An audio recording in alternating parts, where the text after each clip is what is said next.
Everybody, welcome back to another episode of FSi DFS Fantasy Baseball Picks. I'm your host, Megaro31. Where I'm at today, it's a beautiful day in the 70s, low humidity, sun shining. Had a great weekend in DFS and on Sawyer. Had a couple takedowns and some real close ones. So it's been good for sports. Uh, I live right next to a river, and I was really afraid of like flooding on Friday. But river's super high, but nothing catastrophic, and a couple roads a little banged up around here, but nothing unpassable. But I am thinking about those in the south and those in like southern tier New York who didn't make out as well as we did. So hopefully, if you're in those areas, that you'll get cleaned up and put back together soon.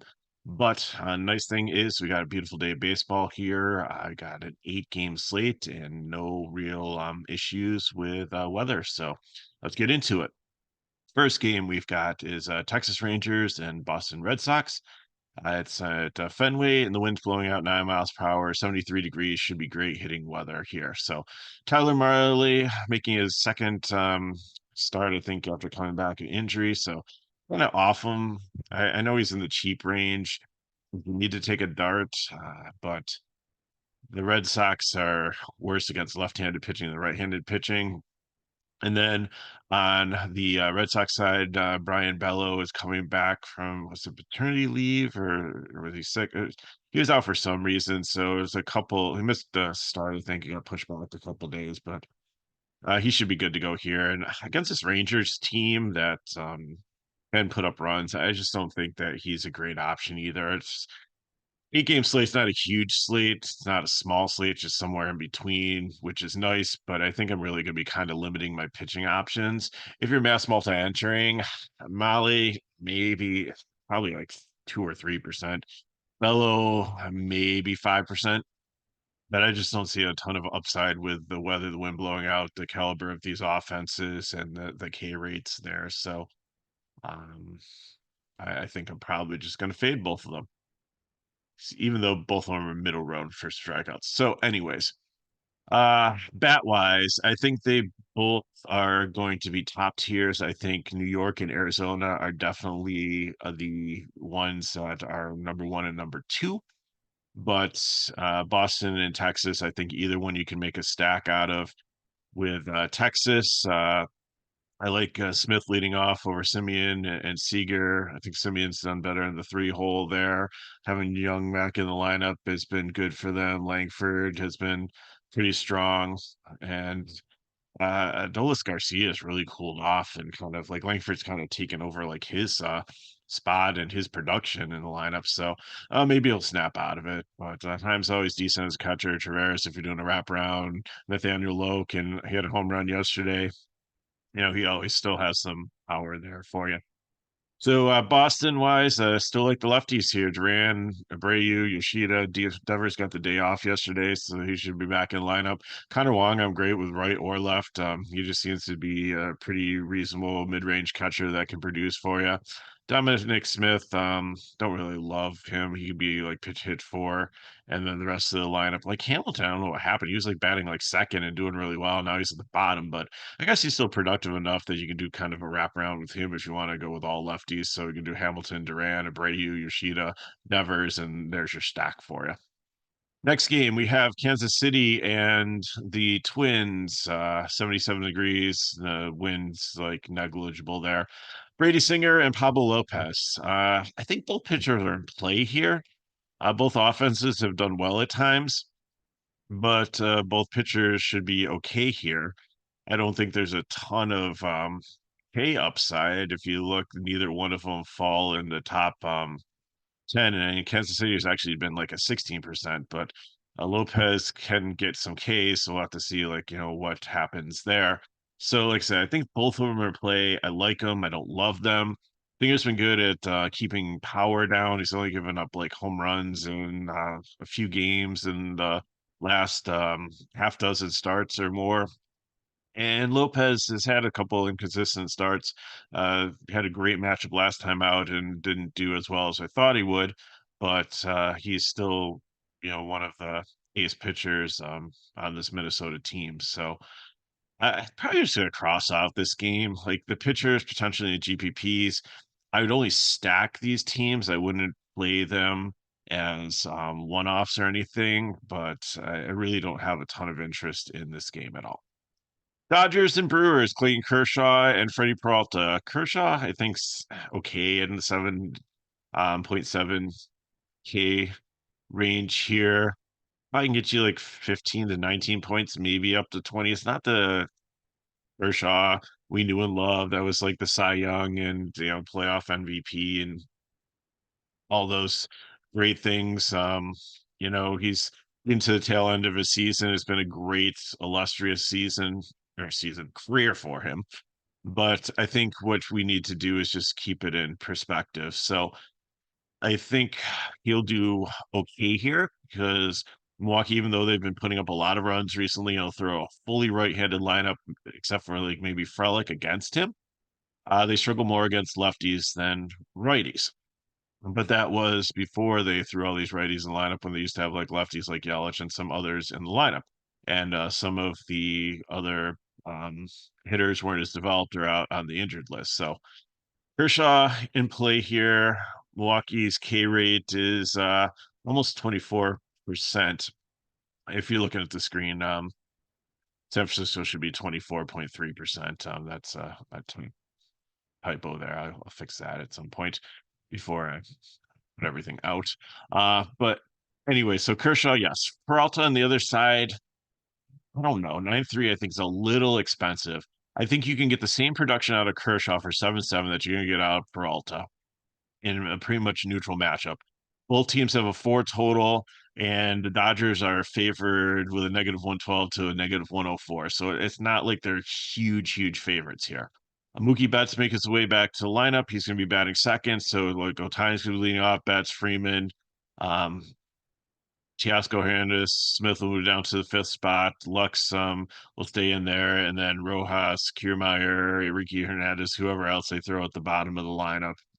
No, like super, super cheap there to make the full stack affordable. But now I don't know if I'll try to play bets right off the bat for the Dodgers. I think both these teams are great GPP ones. I kind of like, even though I have the Dodgers up there just because they are the Dodgers, I might be leaning more like Milwaukee here. Like Torino has just been great. He gets the lefty here. The unfortunate thing is like you're getting like too many like catchers, like first baseman in the lineup for like FanDuel. Like you can't play Hoskins, Sanchez, and Contreras and stack this because you only play 2 out of 3 of them. And on DK, you can at least play Hoskins, but Sanchez and Contreras, you got to take a pick there. So, do you want to, is it worth the matchup to pay 5,200 for Contreras, or you just go with Gary Sanchez, who's been doing better recently at 3.6, and then Adames has been solid at shortstop. Perkins, I believe, had a home run yesterday. He's literally cheap in the outfield, switch hitter at 2.4, or was it Ortiz? One of those two. I get them mixed up um, sometimes, but Milwaukee's been putting up runs. I think they're a great GPP team against the Dodgers. The pitchers, again, Kershaw. I like Peralta. Just GPPs 10% or less in 150 max. I just 9.3 is a lot of money to pay against the Dodgers team that's starting to get really healthy. Yankees and Chicago White Sox. This is in Chicago, and the wind's blowing at 6 miles per hour, so that helps pitching a little bit. So Luis Heel is on the mound. He was great, and then he fell off, and then he was good again, and then he had a couple bumps, and then he's been good recently. So I think he's going to continue to be good here. The White Sox are the worst team in baseball by far, and I think that he'll definitely be able to take advantage of that. Bush on the other side. 5K is a decent punt if you really need to go that low, but I think you're fine with like a lot of value bats on Arizona and Toronto today and the Angels that you don't really need to go that far even to get like Judge and some decent pitching in a lineup. So I don't think I'm going here against the Yankees. I mean, if you want to in a YOLO lineup, I get it. Mass multi entering, maybe have them in like 2 lineups or something, just in case as a cheap SB2 because it's baseball and anything can happen. But I'm not liking the range of outcomes for him being successful this evening. That wise, Yankees top stack on the slate here. Verdugo lefty and lefty.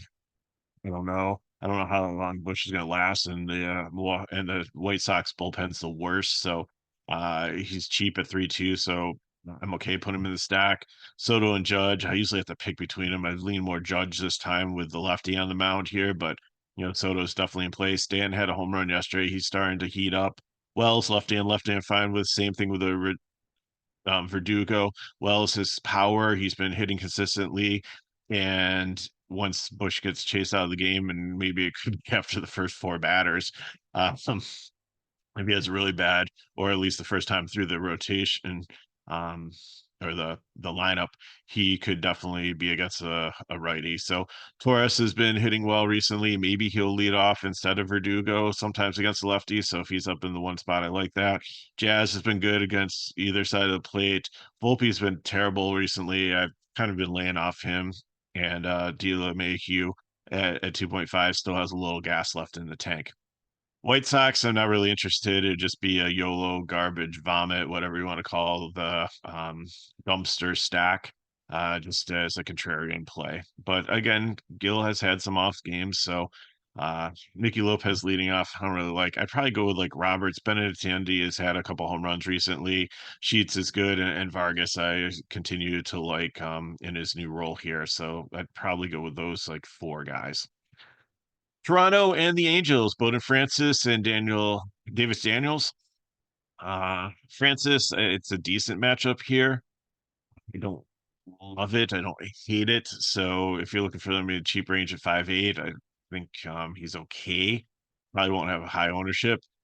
Daniels is probably the same situation here, but Toronto's actually been putting up some decent runs and production recently, ever since the trade deadline, and mixing in some of these new people and getting some of their people back. I mean, they still have Bichette out on the IL, but the rest of the team has been actually Clement coming in at shortstop has actually been pretty productive. He's only at like 2.9, so he's not bad there. So Daniels hits a couple of good starts. I think they're both against the Tigers, but against Toronto, I think it's kind of risky.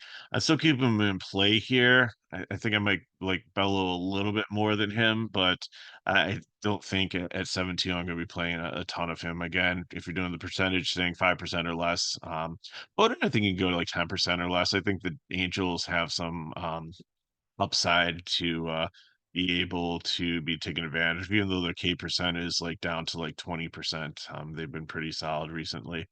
It would plate discipline.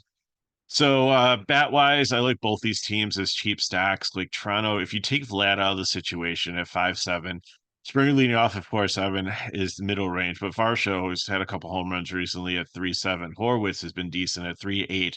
Kirk has been good being the everyday catcher at 3.1. I think getting the everyday bats and not having to switch it up and with Jansen and being able to see more pitches and stuff, and I think has been very beneficial to him.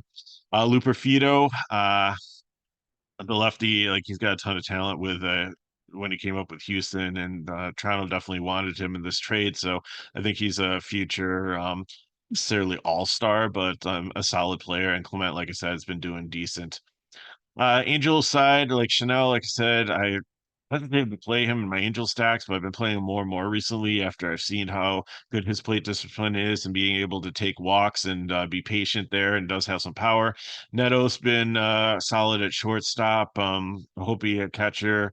Calhoun is cheap in outfield, and then Ward, I really usually don't play like Rendon, Moniak, Dury, and I only play Adele lefty and lefty, but as much potential as he has, he just really hasn't done anything recently. Pittsburgh and San Diego, Marco Gonzalez and Joe Musgrove. Gonzalez is a no. I don't even know if he's going to even be able to score 10 DK points.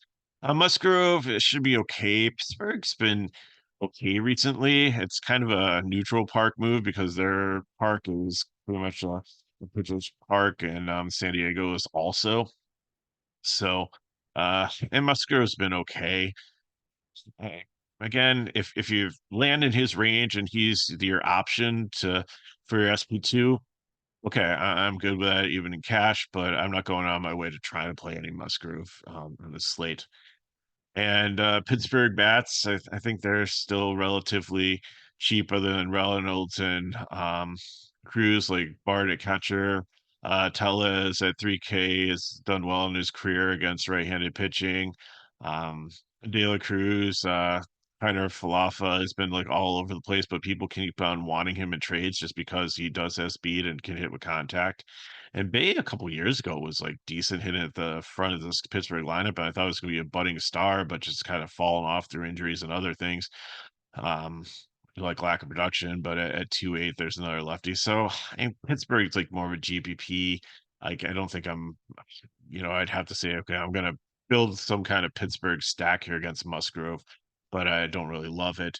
San Diego is gonna be my top GPP stack, and if it was a bigger slate, they'd probably be the fifth top option here. They've been hitting pretty well recently. I'm gonna skip over Areza. Just the pricing is just kind of high on them. Like Profar up at 5.3 is hard to stomach unless you're stacking them. Bogarts, he was like in the high threes, low fours recently, but he's starting to move up there.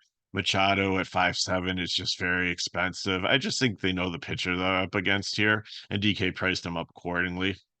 Solano has the two home run upside, and he's a pretty good value at 2.9 there. Barrel lefty and lefty, I'm okay with. Um, I love Higgy, the catcher. Like loved him when he was a Yankee. Like played him a ton and won thousands of dollars in spring training playing him up against left-handed pitching. And he went from the Yankees. I forget where he stopped last time, but now he's on the. Maybe he just went directly to the Padres. I thought there was a stop in between, but anyways, he's always hit left-handed pitching well, and always really enjoy playing him. And then you have Bryce Johnson in the stack too. Could probably get you about like 5 DK points, and he's only like 2K. So if you want to do like a wraparound stack of Higgy, Bryce Johnson, Profar, Xander, and Machado, that could definitely make it more affordable, or even throw Solano in there too. And maybe go like Profar, Machado, Solano, um, Higgy, something like that. Throw Kim in there, however you want to slice it. Just play the right-handed bats, and I wouldn't play a raise up. Next up, we have Colorado and Arizona Diamondbacks. We have Bradley Blaylock and Brandon Fasat. I'm not interested in Blaylock. It was supposed to be Quintrell, but he had like some forearm tightness or something. So it's probably going to be a bullpen game for Colorado. And remember, Colorado only has, I believe, let me just check quick to verify it. They've only had one left-handed um, pitcher in their bullpen. So it's great to target them because you know that they are pretty much going to be just throwing righties at you, and the lefty is usually the closer. So let me just pull up their active roster here quick and look at their pitching. And let's see here. Pitcher right-handed. Up, they have Josh Rogers. So there's one lefty in there. Now they have a lot of lefty starters, but they don't have many lefty relievers. So I think there's maybe one or two in their bullpen there. So it's going to be primarily righties. So if you're worried about like Carroll getting pinch hit for, or Peterson getting pinch hit for, um, or McCarthy getting pinch hit for, or Alex Thomas getting pinch hit for, don't have to worry about that much because it should be pretty much righty pitchers against them. So not touching the Colorado situation, and Fedot, I think, is in a very good situation here because Colorado, this is not a Coors, definitely struggles on the road. And I think at 8.6, Fedot is in a great position to put up 20 plus DK points for you. So Colorado would just be a leverage stack because I think Fedot's going to have some decent ownership. And then Carroll, like he's come down in price here just because his season with the injury is just like been off. We don't know if Marty's going to be in the lineup or not. He got hit on the ankle, I think, with a foul ball or something happened with him. So at 6'2", I mean, that's a kind of high priced. If you can get there, that's great. Peterson, I like again because I don't think that he's going to turn into Grichuk. And they're kind of down on outfielders too because Gurriel is banged up and probably out of the lineup.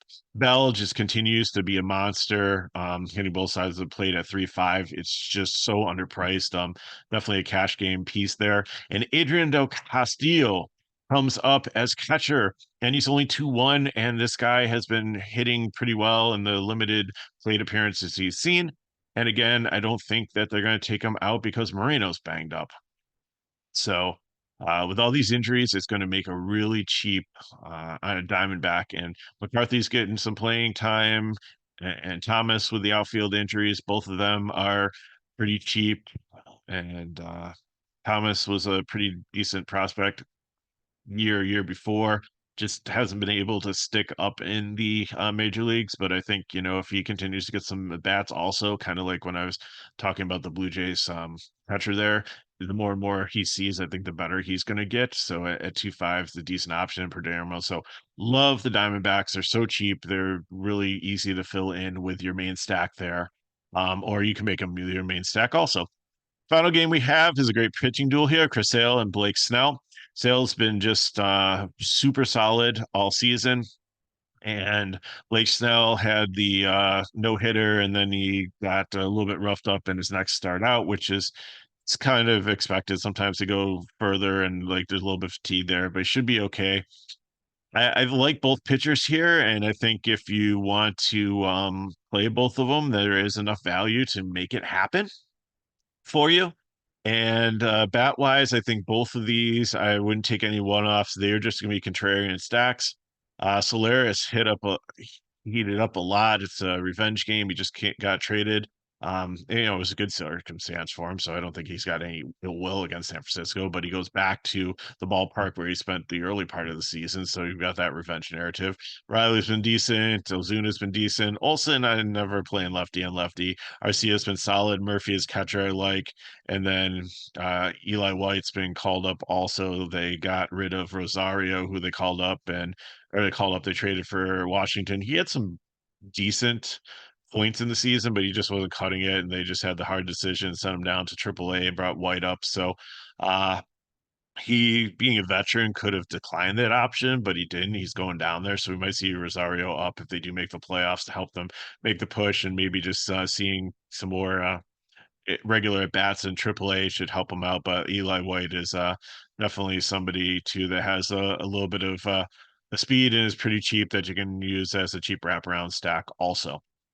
Giants, again, same thing. I would just go with the righties. Fitzgerald has just had an amazing season. Ramos also has been good. They're pretty expensive here. Like it's 5K for like the top three bats in the Giants lineup. So uh I'd just go with a stack here. You're gonna probably have Klein in the lineup, and then Jure and Encarnacion has some power, and he's pretty cheap. And then I don't really play like the bottom of the lineup usually with Schmidt and Sale. I'd probably stick to the top, and you'd have to find some cheap pitching to support it. So I got for you for the breakdown. Let's look at some builds to get you on your way for your day. Now I built a GPP stack and I built a cash stack, and you can flip them if you want to. But if you want to try to get both pitchers, which could potentially get you like 40 to 45 DK points in their matchup alone as floor, then and I think that's a great play for cash. Go Snail and Sale, and then you can stack Toronto and the Angels, or probably even throw in Arizona if you want to. But it's a great matchup, I believe, for Toronto, and I think it's equally as good for the Angels. So give me Kirk and Shano. You can figure out who you want to do for second base, third base, and outfield. Nettle, Springer, and Ward's where I'm going with that. But again, if you want to mix like cheap teams and take a mix between Toronto, the Angels, and Arizona. Um, some of the lower Dodgers. I mean, there's a lot of cheap pieces out there and great value plays that can make it work to get those top two pitchers in there to give you like a floor of like 40 to potentially 45 points. If the game goes as expected to only be a 7 total, 3.5 on each side, and pretty much a pitcher's duel. On the other side here, if and maybe this might be your cash, if you want to go who's in a great matchup, and Fedot, the same thing, take those as your pitchers, then you can get Arizona and Yankees in. So Del Castrillo, if he's hitting fifth, the catcher, that's only like 2-1. That's an amazing price and a lock for cash. And I think Bell is also just the way he's been hitting. And then give me Torres if he's leading off, Judge and Stanton, and then I'm filling in with the rest with Yankees and with Arizona. Or if you don't like the third base and shortstop options with Arizona because like Suarez is hitting down the middle of the lineup, and Palermo or like I said, Volpe's been ice cold, or D LeMahieu. If you don't like those options, then of course you can go with the Angels, with the Blue Jays, the other one-offs there to make it work. So I got for you. If you have any questions, from chat below. Hit me up at Megaro31 on Twitter or X. More information on FSi DFS, you can go to the description of the video, and there's the link to our pricing page there. So I cover all kinds of things. It's $6 a day for a VIP, $25 a week, and it'll get you baseball. It'll get you PGA at the end of the week if you do the week. NASCAR's got 2 races coming up this weekend. We've been covering preseason football. Keats has been doing an amazing job with that, and soccer EPL comes back this weekend. And I think that's it. Oh, I think WNBA comes back pretty soon also. So, we should have that um, going on too. So, we've changed like NBA just to be like all basketball. They're trying to run it more like soccer. So, if you subscribe to one thing, you like anything basketball, you're going to get in that. And I think we're working on trying to do college sports again this year. So, got an amazing guy lined up for that, and we're just trying to figure out how to get all this stuff up on the website so we can do it again. I think we're just going to run that as like college sports, so football, basketball, whatever DFS. You don't have to like pick and choose like and sign up for a subscription for both of them when they overlap. You can just get it one consistent channel. So lots of cool things coming up this fall, so check it out. And if these videos help us back, like, subscribe to our channel, and share with your friends. So thanks for watching. Hope you have an amazing start to the week. Good luck in your contest, and I'll see you next time.